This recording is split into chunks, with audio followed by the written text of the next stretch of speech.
Sebagaimana yang anda sedia maklum bahawa baru-baru ini buku kedua saya, Old Money, New Money, telah memasuki pasaran dan alhamdulillah sambutan ke atas buku ini amat baik. Jadi sekiranya anda belum membeli lagi buku ini, belilah segera kerana ianya mempunyai banyak maklumat-maklumat dan juga ulasan-ulasan berkenaan dengan ekonomi, perniagaan dan juga keusahawanan yang saya ulas dalam beberapa perspektif. Asas kepada buku ini ialah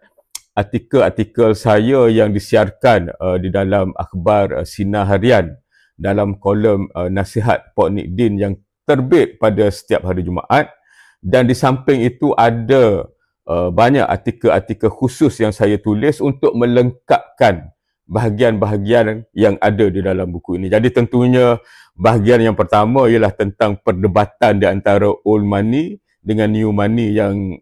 kadang-kala menjadi hangat juga sebab ada orang yang mempersalahkan satu golongan kerana mereka sebenarnya hanyalah mewarisi harta, dan ada pula yang menyalahkan golongan lain yang menyatakan bahawa jika mereka dapat kesenangan sikit pun tapi dah menunjuk-nunjuk lebih daripada apa yang sepatutnya.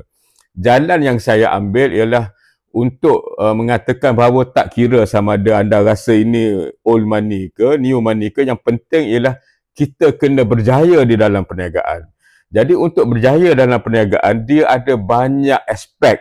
terutamanya dari segi nak membentuk strategi, melaksanakan strategi, memastikan kita mencapai tujuan-tujuan yang kita tetapkan. Jadi banyak isu-isu yang membantu seorang usahawan untuk memahami pasaran, untuk memilih segmen pasaran, kategori produk dan seumpamanya, ada diulas secara langsung atau tidak langsung dalam buku ini. Dan mulai hari ini saya akan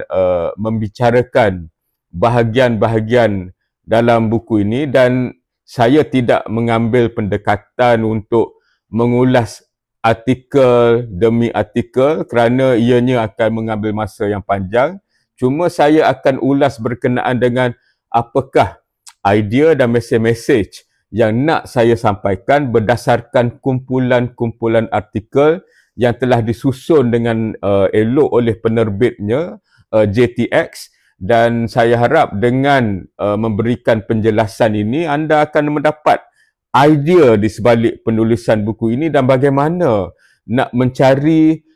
maklumat, data, fakta yang boleh membantu anda menjadi usahawan yang lebih cemerlang. Jadi dengan adanya buku ini dan juga dengan ulasan-ulasan yang saya akan buat dan saya akan kongsikan secara percuma, saya harap ianya akan membantu anda untuk menjadi usahawan yang lebih hebat dalam mentadbir, mengurus dan memimpin perniagaan masing-masing di dalam suasana ekonomi dan juga